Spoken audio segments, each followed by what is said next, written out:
सुप्रभात उत्तराखंड, मैं हूं आपके साथ आशीष प्रमोद गोस्वामी। तो आज उत्तराखंड में एक अहम बैठक होने वाली है। नेशनल गेम्स के आयोजन समिति की बैठक होगी, जहां पर सीएम त्रिवेंद्र सिंह रावत इस बैठक की अगुवाई करते नजर आएंगे। सुबह 11 बजे स्पोर्ट्स कॉलेज में यह बैठक होगी।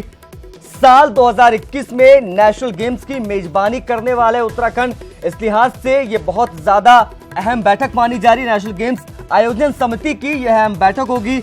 गवर्निंग बॉडी की बैठक में खुद सीएम त्रिवेंद्र सिंह रावत शामिल होंगे। सुबह 11 बजे स्पोर्ट्स कॉलेज में यह बैठक होनी है।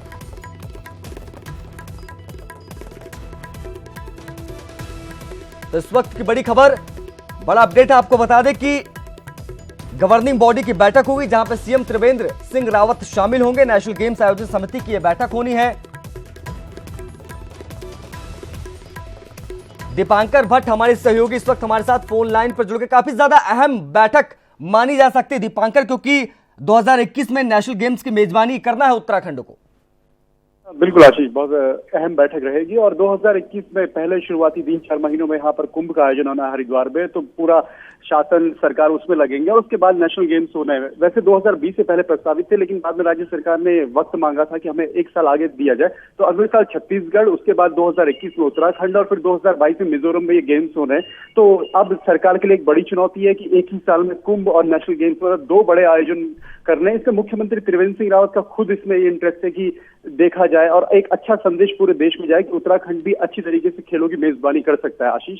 क्योंकि सीधे तौर पर अगर समझे, जिस तरह से आपने जिक्र किया कि कुंभ भी होना है और जाहिर सी बात है महाकुंभ है, बहुत बड़ा आयोजन, पूरी दुनिया की निगाहें उत्तराखंड की ओर देख रही होंगी। और एक बड़ी चीज है कि नेशनल गेम्स जो कि अपने आप में बहुत भव्य होता है, ऐसे में कौन कौन सी अहम चुनौतियां सरकार के सामने हो सकती हैं?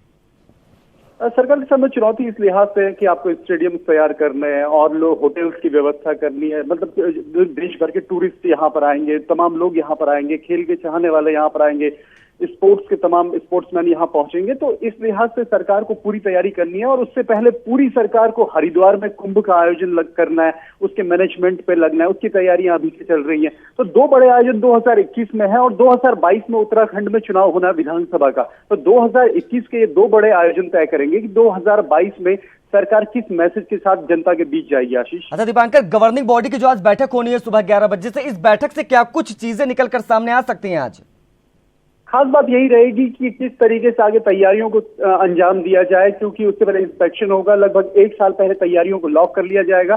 तो चाहे गेम्स की बात हो, चाहे बाकी व्यवस्थाओं की बात हो, मैनेजमेंट की बात हो, इंफ्रास्ट्रक्चर की बात हो, खर्चों की बात हो, बजट की बात हो, ये सारी बातें होंगी। तो इन बातों को लेकर अब सरकार के पास कम वक्त है और अगले 1-1.25 साल में। बिल्कुल दीपांकर, आप नजर बनाकर रखिए इस बैठक पर। हम आगे भी आपसे अपडेट जरूर लेंगे कि इस बैठक से क्या कुछ चीजें निकलकर सामने आई। बहुत बहुत शुक्रिया फिलहाल आपका।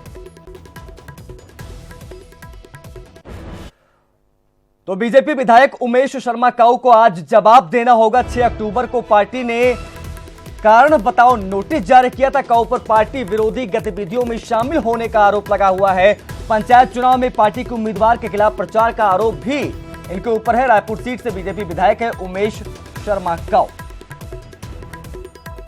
सुनील नौ प्रभात हमारे सहयोगी इस वक्त हमारे साथ फोन लाइन पर जुड़ गए। उमेश शर्मा काऊ की मुश्किलें बढ़ सकती है, यहां पर लग रहा है।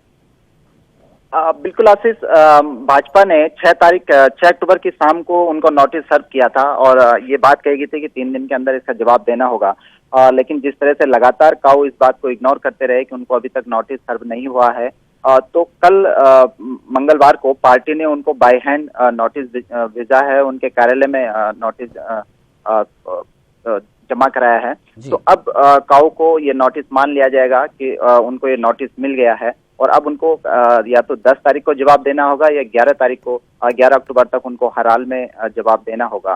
नोटिस में ये बात साफ तौर पर है कि यदि विधायक कहते हैं वो नोटिस का जवाब नहीं देते, तो पार्टी ये मान ली जाएगी कि उनके ऊपर जो आरोप लगाए गए हैं, जो एलिगेशन लगाए गए हैं, उनको उन पर कुछ नहीं कहना। तो फिर पार्टी अपनी ओर से स्वतंत्र है पूरी कार्रवाई के लिए। जी, क्या ये माना जाए कि किस तरह से कुंवर प्रणव चैंपियन पर कार्रवाई हुई थी, क्या उस तरह की कार्रवाई इनके ऊपर हो सकती है यहाँ पर उमेश शर्मा के ऊपर?